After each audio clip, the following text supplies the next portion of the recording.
Pour le premier samedi de mobilisation, les manifestations ressemblaient à ça. Des milliers de personnes qui bloquaient ronds-points et entrées de centres commerciaux. 3 mois plus tard, les manifestations se sont concentrées dans les centres-villes, les violences sont devenues hebdomadaires et les revendications plus floues. Côté mobilisation, elle s'effrite. Selon le ministère de l'Intérieur, ils étaient plus de 287 000 dans toute la France à manifester le 17 novembre.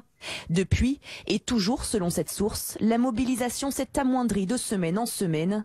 Mais ces chiffres ont été dès le départ contestés par les Gilets jaunes. L'opinion a elle aussi évolué. Les Français en début de mouvement étaient 75% à soutenir les Gilets jaunes. Aujourd'hui, plus d'un Français sur 2 souhaite que la mobilisation s'arrête. Du côté des politiques, dès le départ, on n'hésite pas à s'afficher auprès des Gilets jaunes. Objectif, récupérer cette colère qui échappe au parti.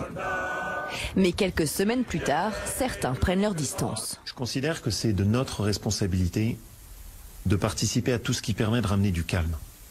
Le gouvernement aussi a évolué. Le 20 novembre, la volonté de l'exécutif était de tenir la ligne qui a été proposée aux Français, à la présidentielle et aux législatives.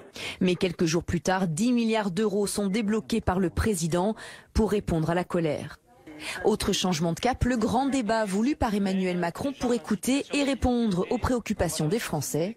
Ce débat se termine le 15 mars prochain. Les Gilets jaunes, eux, comptent bien continuer leur mobilisation.